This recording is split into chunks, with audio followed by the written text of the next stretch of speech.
Hello, my presentation today will be on peer pressure and teen alcohol use in the United States. So my research question is, to what extent has peer pressure led to the use of alcohol among teens in the United States? So first of all, what even is peer pressure? Well, peer pressure, as defined by the Oxford Dictionary, is pressure put on someone from people in their age or social group to behave like them so they can be liked or accepted. And while this pressure can be positive or negative, generally speaking, it more has a negative connotation and not be the purpose of its use in this presentation. And furthermore, an idea that closely relates with peer pressure is the idea of ritualistic synchrony. Defined in the stimulus source, ritualistic synchrony is a group of similar people performing a similar action. And this definition, as I was pondering on it, seems strikingly similar to the definition of peer pressure. So we could see the same effects of ritualistic synchrony in peer pressure. And the effect of ritualistic synchrony as a negative connotation can be excessive conformity, aggression, and destructive obedience.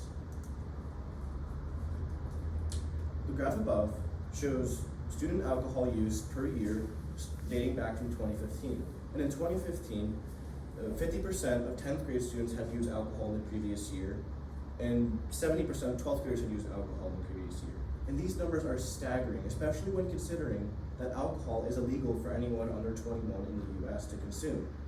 And while these numbers have dipped because of the COVID-19 pandemic, the numbers are still way higher than they should be, which is actually zero. And furthermore, the CDC states that effects of teen alcohol use can include violence, increased risk of suicide, and effects of brain development.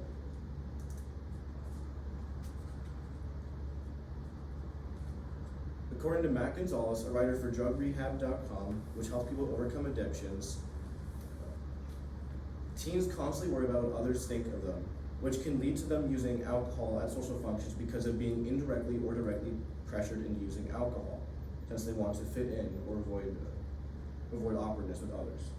And furthermore, research has shown that having a peer that drinks can lead your likelihood of drinking increasing to 20 to 40%. And researchers have found from University of North Carolina and Tilburg University that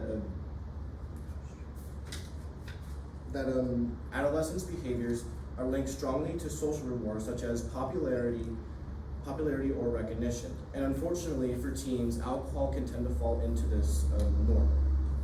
And even though numbers have dipped because of COVID-19 of teen alcohol use, this furthermore proves the fact that it is a socially related issue, since people weren't having as many parties or social functions with others. So having established that this issue is significant and that peer pressure and alcohol is related, how can we solve it? The first solution proposed is from Elaine Yasserino, which is a student peer counseling program at schools.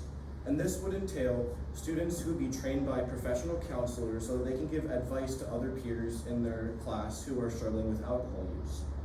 And she states that this would be a largely inexpensive endeavor, since it can be funded by the Student Government Association or the school, and the only real expense would come from having the students trained by professionals. And furthermore, she states it would create a non-threatening atmosphere with students and the peers being helped, since teens are more likely to be open to their peers compared to professionals. And while this solution does seem like it has many positives, it also has drawbacks. First of all, it doesn't necessarily target peer pressure itself and more or less the after effects of peer pressure, which would be alcohol use. And so this solution would not be the most viable option. And furthermore, if these students were referred to professionals, if their issues are more severe compared to like a teen who's just struggling with alcohol use at a minor level, then to get rid of the non-threatening atmosphere that is created when it's peer-to-peer.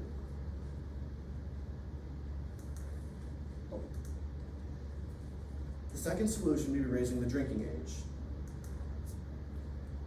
This solution is more straightforward in that it would raise the legal drinking age from 21 to 24. And this would be done through a national law. This solution could deter the use of fake IDs by teenagers, and this is especially common among older teens since they use these to purchase alcohol illegally. And this would help people who sell alcohol, the bill would, since teens who are 18 look far different from someone who's 24 compared to someone who's 21, and could help them determine if someone could be using a fake ID. And this, in turn, would cut alcohol consumption among teens tremendously, since neither high school or college students would be able to purchase alcohol through the use of fake IDs, which means that none of these alcoholic drinks will be brought to parties or social functions. However, this solution does have drawbacks. The first being that this would be hard to justify at a national level through Congress, since most other age-restricted activities, such as smoking, are limited at 18. And furthermore, teens can still find access to alcohol through their parents' alcohol that they have lying around. And still, this would not target peer pressure, as it's more or less targeting just the alcohol use. And adults of 21 to 23 would be largely upset over this, since most of the responsible people at this age would find it unjustly punishing them for teens using alcohol. However, the most ideal solution to this issue can come from a proper adult overseeing of teen social functions and teen-friendly drinks. This solution would require any teen social function to be overseen by a proper adult authority, such as a parent, who have had background checks done to make sure they are responsible over teens.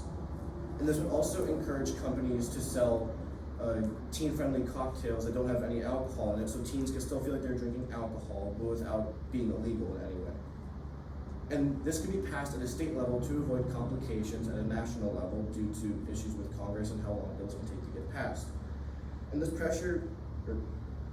would crack down on both peer pressure and alcohol, which is why I would choose it as the main solution, since the peer pressure can be targeted through the parents, reducing peer pressure at the parties, and through the non-alcoholic drinks that can reduce the use of alcohol at parties.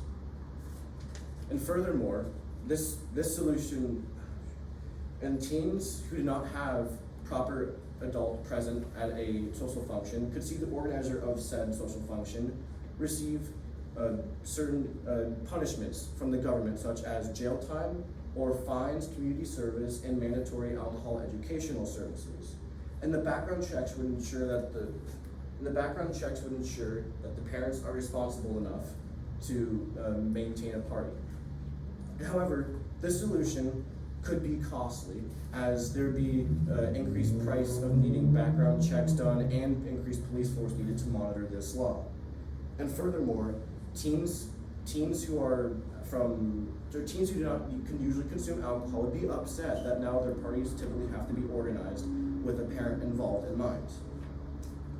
And the chart provided shows that parties where parents are not present tend to be the most hot spot for where teens use alcohol. It's 73% of teens reporting this. So in conclusion, the significance of teen alcohol use and its relation to peer pressure has led to the need for a solution, which can come through proper adult supervision at teen social functions and teen-friendly drinks. Okay. Hi, Matthew. How did your research question evolve as you moved through this entire process? So over time, my research question became more specific. So my original research question was, to what extent has peer pressure led to the use of drugs and alcohol among adolescents in the United States? However, over time, I started reforming that. As I did preliminary research, I started to find that alcohol was a significant issue, and even though drugs were still significant, I found it better to keep it specific to alcohol to avoid too many implications running into each other. And furthermore, I wanted to narrow it down from adolescents to teens, because adolescence spans all the way from middle schoolers through college, while teens span more of kids who are in high school to early college, is where alcohol use would be most common among people. Thank you. And what additional questions emerged from your research that you might consider researching in the future? So additional questions that came up from my research and that I would probably want further research is, so how much did the COVID-19 pandemic impact the numbers of teen alcohol use and peer pressure? I mean, the COVID-19 pandemic drastically changed how we communicate. And so I would want to see how much of an impact this had an effect on peer pressure and alcohol use comparatively. Okay, all right, thank you, very good.